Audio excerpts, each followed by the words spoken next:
Welcome to the Darkstream. Thanks for tuning in. Tonight we're going to talk about something you're not supposed to talk about. This thing is on. We're going to talk about Fight Club. Now I understand the first rule of Fight Club is that you don't talk about Fight Club. But I can assure you, I am not a member of Fight Club.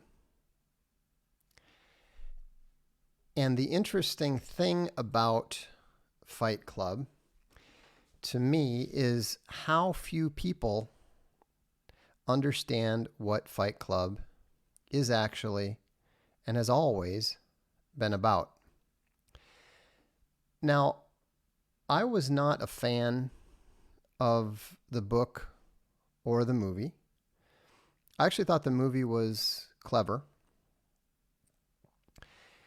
but I hadn't seen it before I read it. You know, I'm a literary guy. I'm much more interested in reading than I am in seeing movies. It would probably shock you how many popular movies I've never seen. And so I have a friend. I actually haven't seen him in years and years and years. But I had a friend.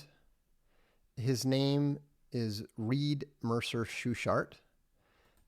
Really good guy. Quite like him. Very smart. And very much a student of Marshall McLuhan. And so he was always interested in talking about books, but not just talking about books, talking about the subtexts and talking about a lot of the undercurrents of these various books and so forth. And so, and the interesting thing, his name Reed was actually as in to read, R-E-A-D, which was particularly appropriate for a professor like him. Like I said, very smart guy, and I very much respect him. But we were out and hanging out one day. He's got something like 8 kids or something like that. And so we were just hanging out with the kids at the park, you know, doing the dad thing, totally ignoring what the kids were doing and talking. And so he said, you know, oh, you got to read Fight Club. It's so great. You know, I know you have an interest in martial arts, and you know, this book is all about, you know, fighting and masculinity, and you know, I really think you'll like it. So I didn't know anything about it at the time. You know, I hadn't paid any attention to the book. I knew nothing about the author, Chuck Palahniuk. Not sure how you pronounce that. But I thought, you know, okay, I'll take a look at the book. You know, I mean, this is a smart guy. He's a reader. I respect his opinion. I think I'll read it. And so what was interesting to me was that one of the first things I noticed was that the author knew something about the effects of violence on the male soul. He really understood that.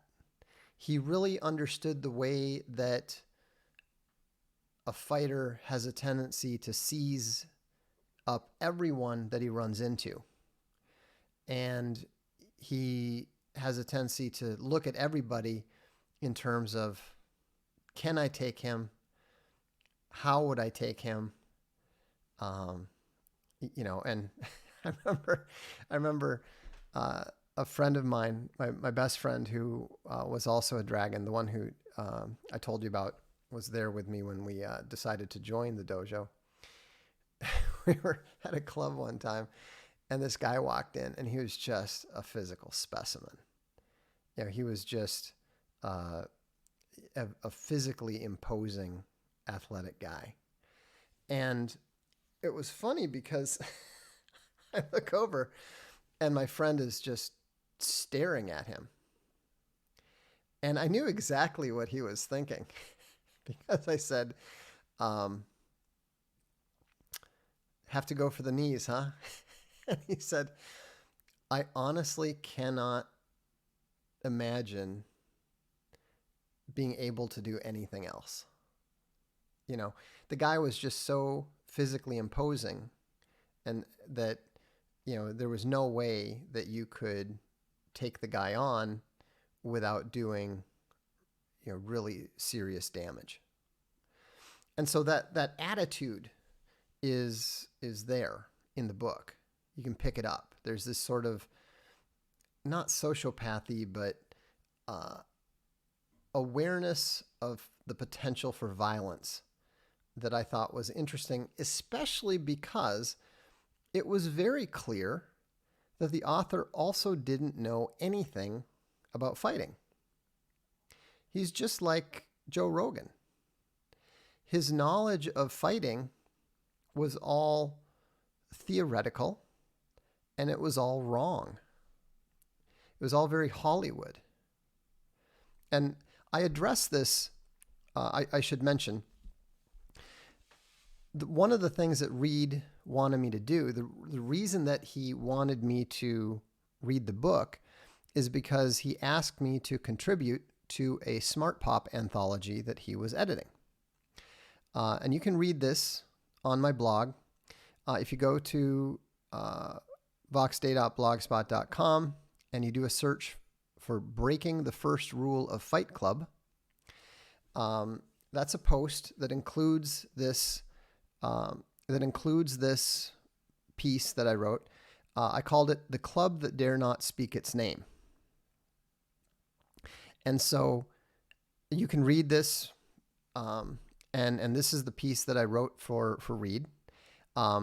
He published a book called "You Do Not Talk About Fight Club, I Am Jack's Completely Unauthorized Essay Collection." And it actually features a foreword by Chuck Palahniuk himself.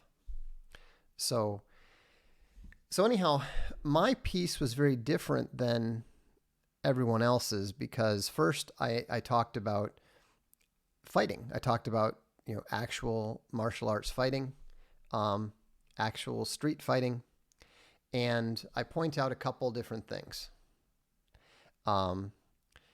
You know, F equals MA, the importance of evasion, and I point out the absurdities, first of all, with the amount of time that a fight goes on.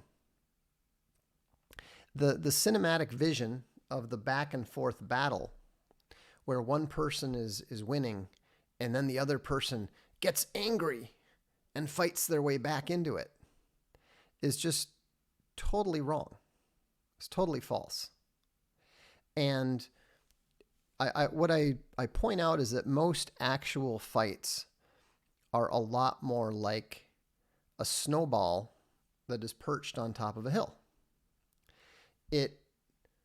Once somebody gets an advantage, it usually snowballs from there.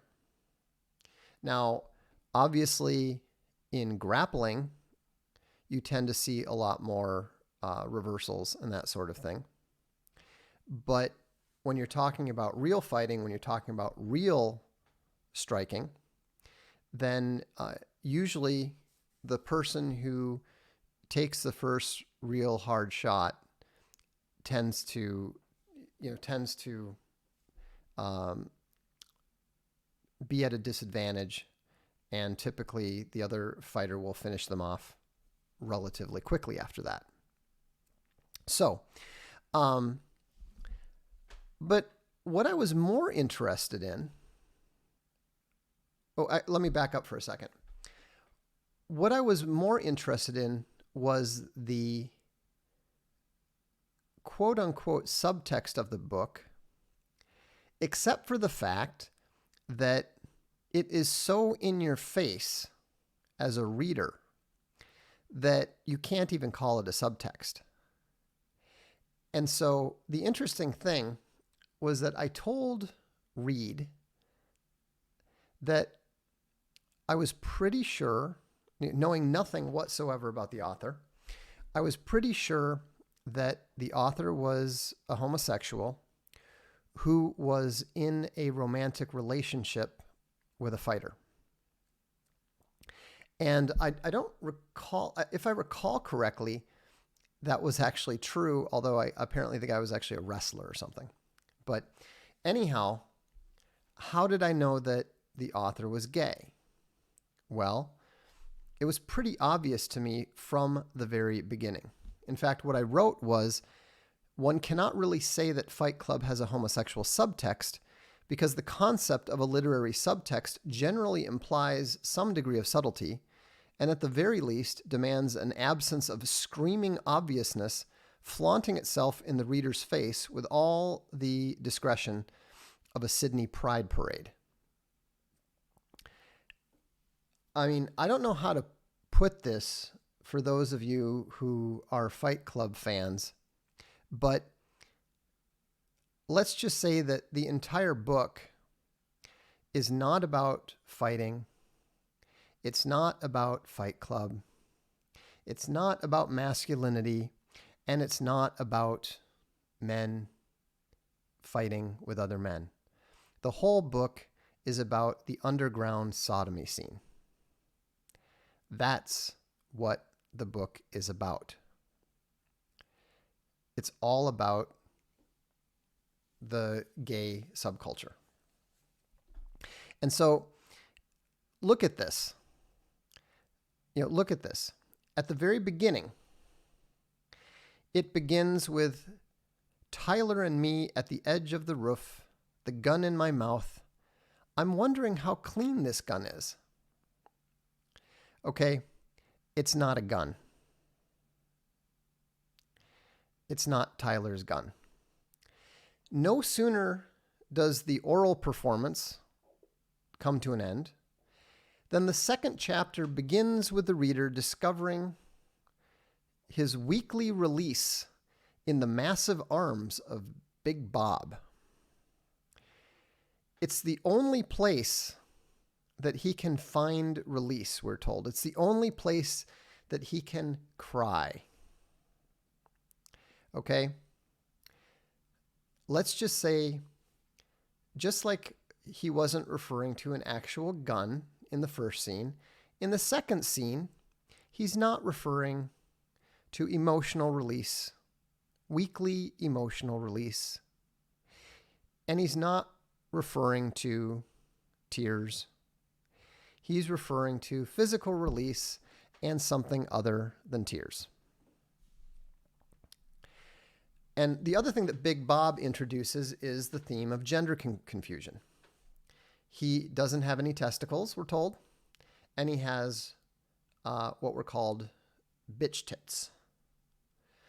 And the meeting of the support group in the basement is a foreshadow of the activities of the Fight Club, the club that dare not speak its name. And in fact, he even describes it as the men standing together the way wrestlers stand, locked, and exchange bodily fluids. In the earlier case, the fluid is tears.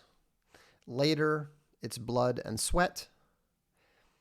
In both cases, they are metaphors for an entirely different substance. And so there's other semiotic clues, but the most important one is the fact that the protagonist cannot perform and he cannot find release when there's a woman there. He actually talks about how her sex defiles the one real thing in his life, the thing he needs, and his reaction to the woman being there is a combination of hatred, disgust, and fear. And I was going to say that it doesn't get much more gay than that, except for the next scene in which he describes a slippery red penis towering 4 stories over the unsuspecting heads of a movie audience. Somebody who's running the projector has slipped in this giant image of a penis, which of course is a metaphor for the way that all the fans of Fight Club don't realize that the same thing has happened to them. The author is laughing at all the clueless readers who don't understand that this is not about fighting. This is all about homosexuality. Erko is right. He says this movie, and more to the point, the book, is gay with a slice of gay on top, a side of gay with gay sauce. Seriously, Fight Club is more gay than gay porn. I mean, it is so over the top. It is astonishing to me that anyone ever read the book without realizing it. You know, it is, it's not hidden. It's not even remotely concealed. It's all right there. And yet the author was skilled enough to portray it in a way that a lot of people, it just went whoosh, right over people's heads. So the interesting thing is then when you get to the climax, the big climax, it's where Tyler Durden announces that he is going to take on every guy in the club. He actually says, "Because I'm Tyler Durden and you can kiss my ass." There's a hint. "I register to fight every guy in the club that night. 50 fights, 1 fight at a time. No shoes, no shirts. And as I wrote, no shortage of service." This is not about a big fight scene. This is about a gay gangbang. The whole thing leads up to that. This is the literal climax of the book. And so, you know, it's actually part of what makes the book powerful, because the way that it portrays the secretiveness, the way that it portrays the constant hunting that is part of the homosexual subculture, it provides the book with a kind of dark power that people respond to, even though they don't understand what it's about, even though they don't realize that the whole thing is about the gay subculture. They do pick up that sense from it. And so, anyhow, my apologies if this ruins the book for you, but as I said, we're about the truth here. We're about the facts here. Sammy Haas says, so this is total wizardry. This is literary wizardry. This is a little bit different than the kind of wizardry that he's talking about. I admire Chuck Palahniuk as a writer. You know, the way that he wrote this, you know, it is a very well-written book. It's not the kind of thing that I'm interested in. You know, I was vaguely interested in it because I thought, well, you know, book about fighting could be interesting. But as NM said, a kid I knew in high school who turned out to be gay loved Fight Club. Well, absolutely. Of course he would. You know, and here's the other thing. I mean, how on earth did you miss that? the whole metaphor about soap. I mean, I laughed so hard when I saw that cover, especially because of my essay and what I had written, and so it's so in your face, and so you need to understand that this too is an aspect of the cultural war. Now these days, somebody could, it would be hard to write that book because so much of the gay culture is, ludicrously out in the open.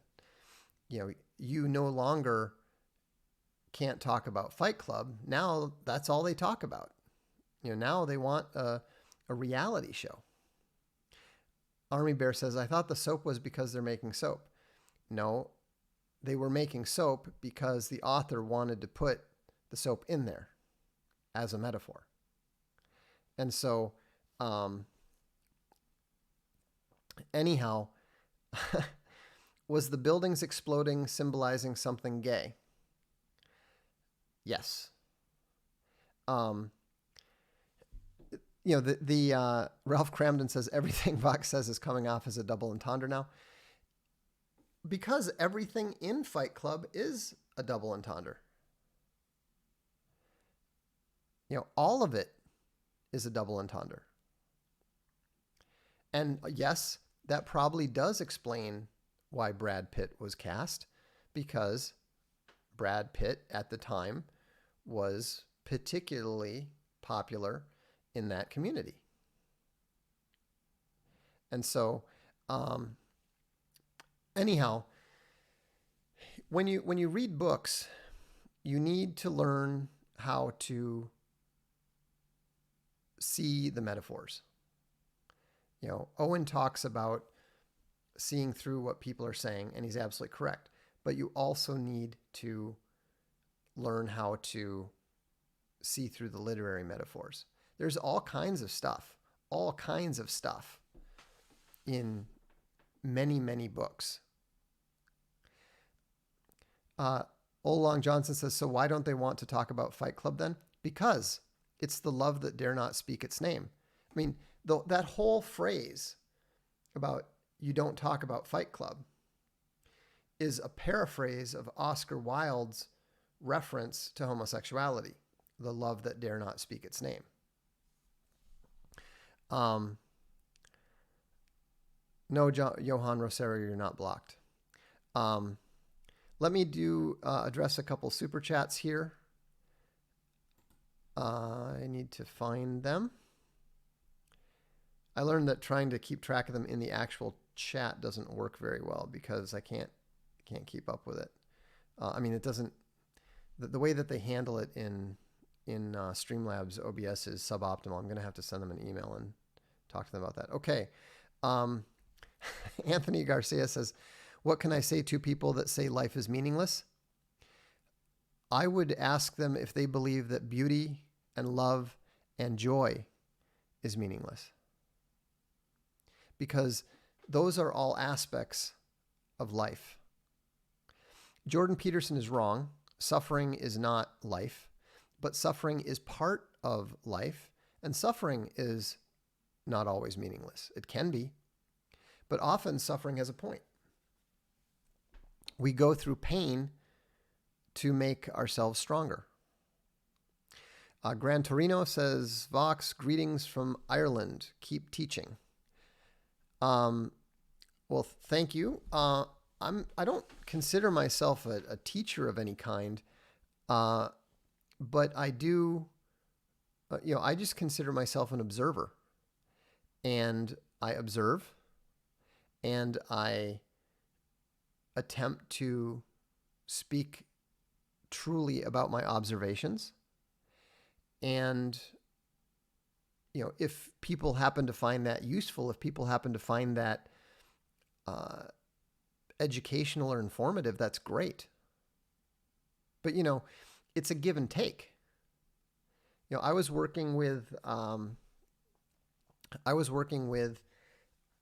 one of the guys on our Indiegogo arbitration, and it was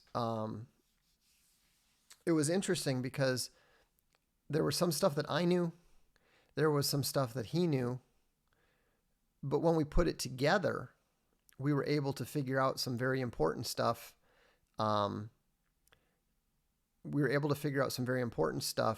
That neither one of us could have figured out alone. And so that's what we do here. That's what we do with the comments on the blog, the comments here. Muffhead says, learning about how gay Fight Club is has reaffirmed my desire to get back to studying my network engineering textbooks, which are incredibly straight. Yeah, aside from the pun, there's not much more straight than engineering. Eirik Matthias Bo, I don't know how to pronounce that symbol. Sorry. I really should.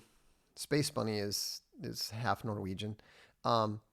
Says just some Norwegian welfare oil money. Well, thank you. I do appreciate the support. Peace Crusader says, was the movie as gay as the book? No, it was not. I mean, among other things, they didn't put a 4-story high red penis up that I know of, although it's entirely possible that they may have put it in subliminally. In fact, I would not be surprised at all if they put that in subliminally as a reference to the book. So, a question, have I read Survivor, which is apparently one of the follow-ups? No, I did not. I have not read anything else by Chuck Palahniuk. I don't have any interest in it. I think he's a good writer, but it's not my area of interest. Hey, Vox, what do you think about Scott Adams? I think he's a brilliant cartoonist. I think he is the best observer of corpocracy in the United States over the last 20 years. And as a commenter, I think that he is way too devoted to trying to convince people that he's smart and perceptive. He seems to be more concerned about convincing people about himself than about actually giving them any useful information about anything. So that's my perception. But I don't dislike him. I actually quite like him. His Periscopes were the only 2 Periscopes I ever watched were his and Mike Cernovich's. It's funny how guys who think of themselves as very manly often say that Fight Club is their favorite movie. Yeah, I have absolutely no doubt that there are lots of gay men who think it's hilarious. Dashing Rope says, Vox, I can't re-download my copy of Jordanetics I bought on the phone. I tried to download it on my main computer, but still no dice. Shoot me an email, and I'll make sure that you get a link. Yeah, we're still figuring out this MP4 thing. I think you probably, if you saw on the blog, Apple has made it almost impossible to just load stuff easily onto the iPhone. There's a $4 app that you should buy if you want to listen to audiobooks, DRM-free audiobooks on the iPhone. I can't see the search bar on your blog. Just search it from Google. You'll find it. How much of an intellectual charlatan do you consider Victor Davis Hanson? I don't consider him an intellectual charlatan at all. I do think that he completely misinterprets some of the history about which he writes so well. It astonishes me that the guy who wrote about the Athenian invasion of Syracuse didn't see how that applies to the U.S. invasion of Afghanistan and Iraq. Is Hawaii a good example of magic dirt fail? Yes. There are lots and lots of good examples of magic dirt fail. Will you tell us about Infogalactic Social? soon, very soon. What's your take on the movie 300 then? And compared to the Miller graphic novel, I've never read the Miller graphic novel. I did enjoy the movie, although I did think that the movie was a bit homoerotic. But given that it was the Spartans, I think that's forgivable. And plus, it was it was a fantasy one. It was a fantasy movie, anyhow. How optimistic are you about the future of Western civilization? Not particularly. I think it will survive in the end, but it's not guaranteed. My older brother's gay friend used to laugh at me for liking Fight Club for the fighting and not getting it. Yeah, they get it. They all get it. I mean, one thing that you need to keep in mind about me is that I was signed to a gay record label making electronic dance music. So, I am not, I'm not gay. I never have been, but I am probably more acquainted with the gay nightclub culture than you might expect. So, that's why Rainbow, the character who is one of the superheroes from the Global Justice Initiative in the alt hero comics, Rainbow is written like one of my friendly acquaintances that I knew from my club days. He was hilarious. I mean, totally and utterly appalling in some ways, but he was always hilarious. And so, we created this great creator just by basically imagining what Francine would say in any superhero circumstance, So, anyhow, it's Carnivore Life says he won't judge me because he made terrible electronic music himself. Our music was not terrible. You can look it up. It's on YouTube. Psychosonic. Welcome to My Mind. What's the appeal to EDM? It's energetic. It's energetic. It's very hypnotizing. Whether you go for the fast-paced dance stuff or whether the ambient stuff, it kind of sucks you in a way. Let's see. Is Archaven still going to need a kid-friendly imprint? Possibly at some time. I mean, we haven't done anything yet. We haven't. We're busy right now. I mean, I'm behind. We just got Alt Hero 6 written. We're like a couple pages away from finishing. So, the Dashing Rogue has another question. Thank you. Question about the social sexual hierarchy. Does it only apply to hookup culture? No, not at all. If so, by how much? No, the Roosh, here's the interesting thing. Roosh and Royce,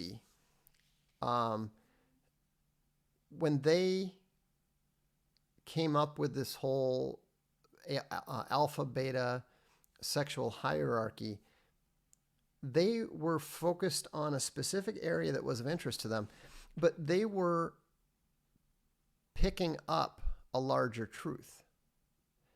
That's one of the reasons why I get along well with Roosh, and that Royce and I have always gotten along too, is because they are perceptive.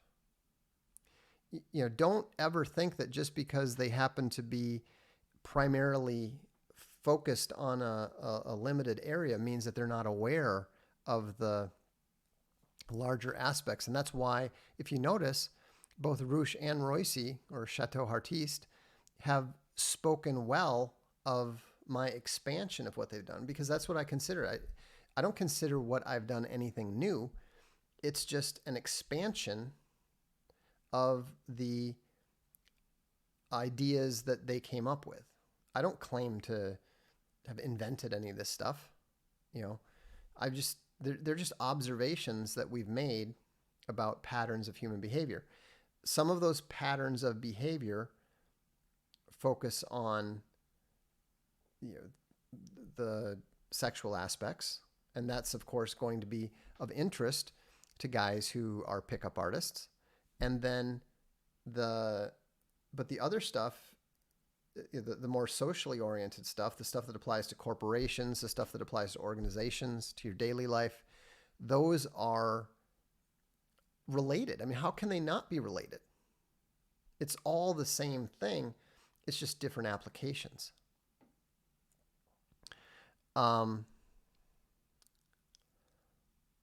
Let's see.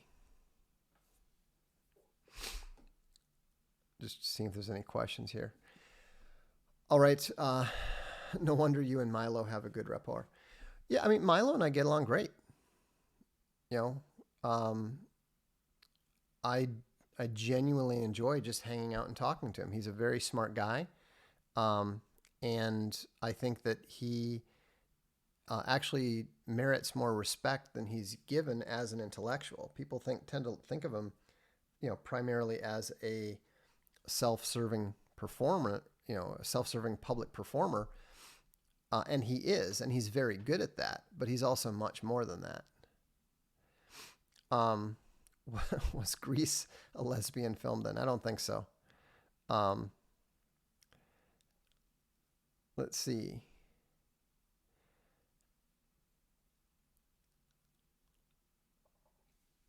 I'm not interested in etiology of homosexuality. That, you know, if you have a question that you want to ask, you know, I mean, it's fine to ask questions, but don't just keep repeating the same things over and over again, please.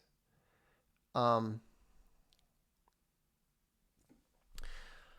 right. So, in other news, I should mention that we have a. Oh, actually, let me answer this question from Brian Dean. Assuming someone isn't a Christian, how would you convince them that homosexuality is wrong? Well, it's pretty easy. All you have to do is look at the life expectancy, and talk about, you know, a lot of the medical issues and stuff. I mean, I told you I was on that gay record label. Practically everybody that I knew there is now dead, and has been dead for a while. You know, I think that it was totally reasonable for that comedian, I don't remember his name, the short black guy, when he was saying that he didn't want his children to be, he didn't want his son to be gay. Why would you? Why would you ever want your son to go through that kind of hell? You know, it's like saying, I wouldn't want my kid to contract a fatal disease that was likely to kill him by the time he was 40. You know, of course you wouldn't want it. It doesn't mean you wouldn't love him. It doesn't mean you wouldn't want the best for him. But, you know, the most of the people who, you know, talk about how wonderful it is they're either lying or they know nothing about it.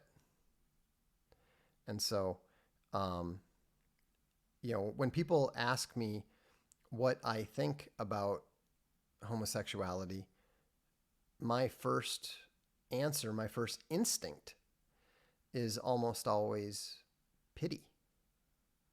I wouldn't wish it on an enemy. And so, you know, it's just, you know, we're all fallen.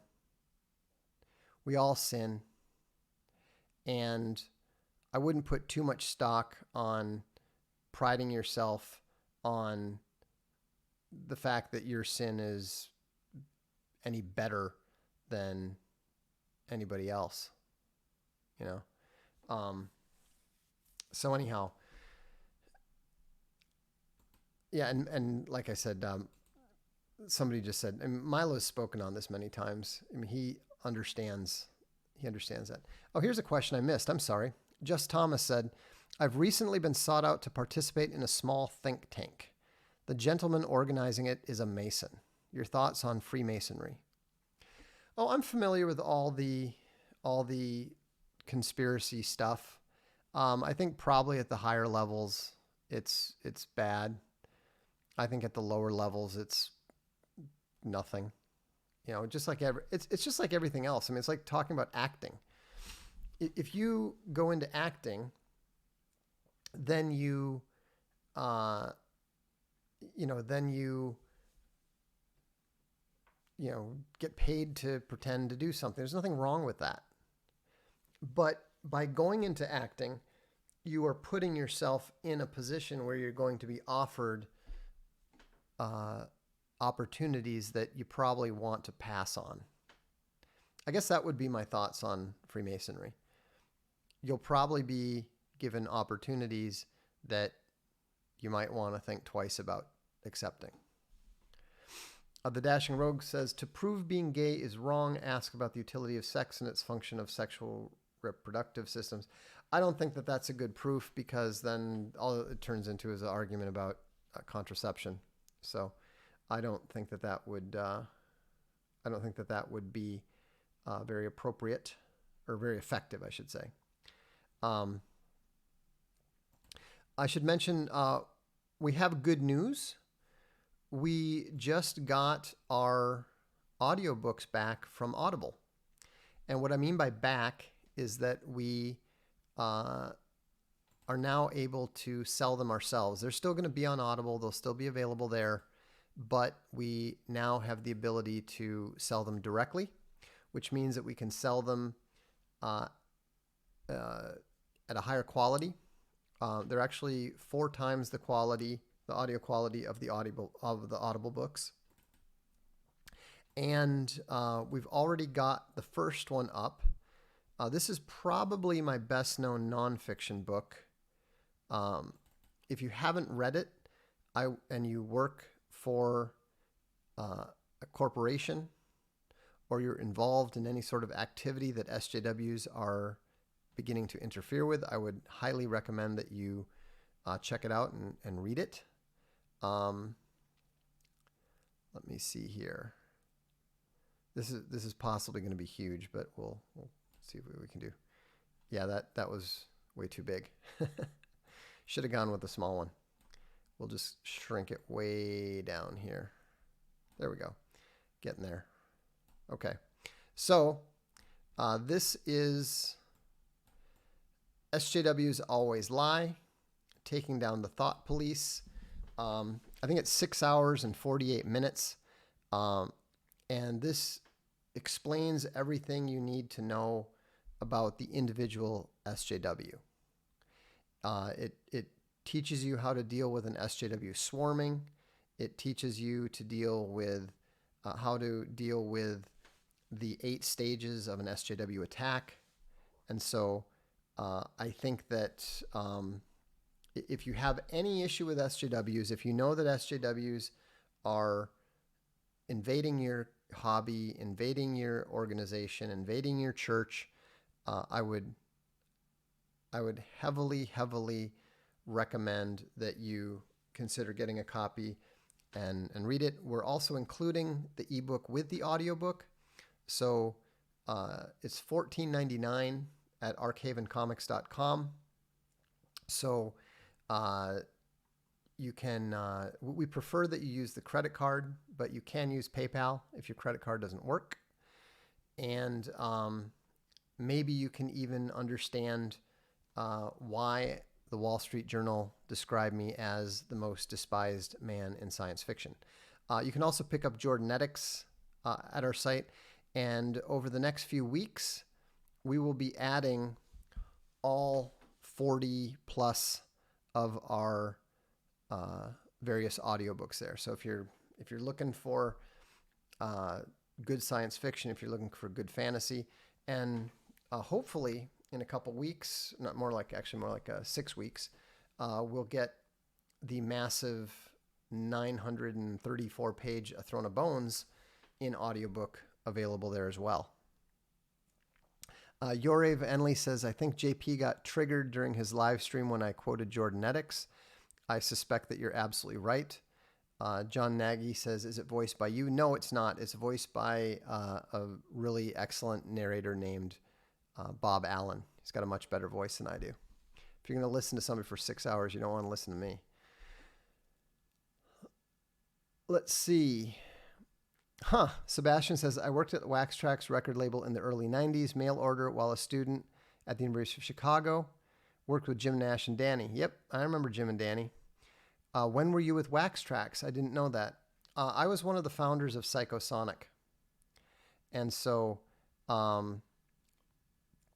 we did, we were with them, and then they hooked us up with TVT Records, who handled our publishing. And then I think TVT bought them at some point, but I could be wrong about that. But yeah, Jim and Danny were good guys. We had it was kind of funny. We were all these, upper middle class suburban kids, and so they were really surprised because they were kind of more, leather jackets and jeans. And so we went out to Pronto Ristorante, and Paul and I got into a discussion over the wine. And I remember Danny turning to Jim and saying, I thought we signed a techno band, not a bunch of wine connoisseurs. So that was pretty funny. But will you ever play keyboard for us on stream like Owen? There is no chance whatsoever. I did play the piano reasonably when I was like 10 or 11. But when I was in Psychosonic, my main job was to play the techno parts. So I have good rhythm, and I can read music, but I don't have 1/10 of Owen's musical ability. Let's see here. Okay, we have Jordan Peterson's hot cousin. Why don't they make it so that if you hold this down, it will stay up? All right, I have to go over here and reload. I'm going to be putting an email together to Streamlabs. Jordan Peterson's hot cousin. Thoughts on joining the Catholic Church in its compromised state. I'm drawn to its tradition, history, and beauty, but fear support to a cabal of wizardry sodomites. I tend to agree with you. I think the Kurgan can tell you that there's some sort of rebel old Catholic organizations. I think that you can find that's what I would suggest doing. Short Bear says, lesbians' life expectancies are normal. Can you explain the difference? Well, yeah, it's very different. Remember the bit in Fight Club where he talks about how he's going to fight 50 different guys the same night? That's the difference. There's also a tremendous amount of drugs and smoking and all this other thing. MK Ultra Bear says, "Is there a good way to find all of your novels?" Well, we're gonna have We've got a bunch of them up on the Archhaven comic store. If you go to Infogalactic and look up the page on me, there's a complete bibliography there. In fact, actually, that link at Castelli House is not anywhere nearly as accurate as the one on Infogalactic. And then, have you guys fixed Avalon 2 yet? Yes, we fixed it, but we haven't sent it out yet. We need to get Ingram to send it out to everybody. We're working on that. It's early in the new year. They weren't even in the first week. So, Muffhead says, "Hey Vox, what do you think of Great Danes?" I think Great Danes are wonderful. Ridgebacks, which are our favorite dogs, just besides Wishla's, are part Great Dane. I always wanted, I wanted a Boston Great Dane, like the Great Danes that have the coloring of a Boston Terrier. So they basically look like this giant mutant Boston Terrier, but we just never got a Great Dane. My wife was fascinated with Ridgebacks, and we got one, and she turned out to be just an astonishing, incredible dog. And so we've been we've been a Vizsla Ridgeback family ever since. John Doe says, Vox, just received my copy of Throne of Bones. Thanks. You're welcome. And I hope you review it when you finish it. Pop a review up on Amazon when you finish it. Muffhead says, hello, Vox. I struggle to understand the book of Revelation. Any suggestions for interpretation? Avoid Left Behind. Definitely avoid Left Behind.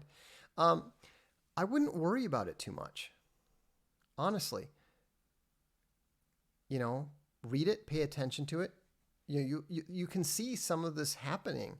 You can see the whole Mark of the Beast thing in the making. But understanding is good. Obedience is better. Don't get too hung up on trying to turn the Bible into some sort of holy Ouija board. It's not. That's not what it's there for.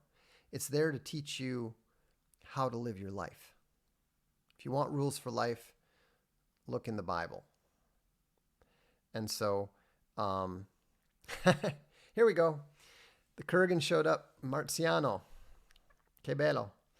The hardcore Catholics, this is the answer to your question. The hardcore Catholics can be found at canon188.com. So if you're interested in the traditional Catholic Church, but you quite rightly have your doubts about the current hierarchy, check out canon188.com. Is being gay always degenerate? Asking because I'm gay and I want to know if I can be a good person. Of course you can be a good person, but being gay means that you are going to be constantly pulled in the direction of degeneracy. We all have our temptations and we all have our weaknesses. And sin is always destructive. When the Bible says the wages of sin are death, it doesn't mean that the wages of your sin are death, but my sin's fine. No. But one of the differences between the sin of homosexuality and other sins, I think, I'm not a theologian, I don't make the rules, this is just my thoughts, my observations, is that when you call yourself gay, you are identifying yourself with your sin. You are literally saying, I am sin. And that is a level of embracing your darkness that exceeds people who give in to their sin, who fail, but do not identify themselves by their sin or as their sin. But yes, you can be a good person. There's no question. You just have, remind yourself of the fact that everybody struggles with their sin. Yours just happens to be a tough one. Hano says, hey Vox, I also have Vizslas. Awesome. I was raised with them and they are the best dogs by far. I do think they are the best dogs, but I wouldn't say that by far because I really, really do like Ridgebacks. I've really come to appreciate Ridgebacks too. Mine is a year old this month. Yeah, there is literally nothing cuter than a Vizsla puppy. We used to call my Vizsla Mr. Saggy Puppy Butt because he would sit down and his fur would just go thump. It would be like hanging around his tail like this. It was so funny. I have a great picture of him. I'll have to show you sometime here. It has to be 2 a.m. in Italy. Yeah, just about. We're gonna call it. We've just been over 1,000 people starting to turn in here. That's okay. That's cool. Vox, do you think that salvation is by faith alone and not by works? Yes, but I think that works are evidence of faith. So It's not a game. Remember, God sees your heart. God knows what's in your heart. You're not fooling him by, well, I don't have any works, but I said the magic formula. That's not faith. So, here's a question. Really should be directed at my wife. I have a male Doberman. We will be thinking of getting a new dog soon. Do you think either would be a good match with a Doberman? I've actually seen some Doberman Vizslas, but Vizslas are really sweethearts. I think with the aggressiveness of the Doberman, that a Ridgeback would probably be a better choice. So,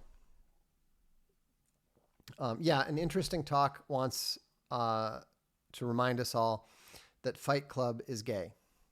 It is. Fight Club is gay with a sprig of gay, a side of gay, and gay French fries. Come on. So let's see here. Vox, how do you think you would have fared in UFC 1 versus Royce Gracie? I think that I would have probably been choked out within 2 minutes. I'm pretty fast, but sooner or later, the guy would have like grabbed me and put me in a armbar or something. Yeah, David Moore says he's a sweetie, but he plays rough. Yeah, the Ridgebacks play really rough, and they can totally handle it. Who do you think is the most insufferable new atheist? I think it's got to be Richard Dawkins. It's got to be Richard Dawkins. Sam Harris is kind of a likable buffoon. He's in over his head, and he doesn't realize it.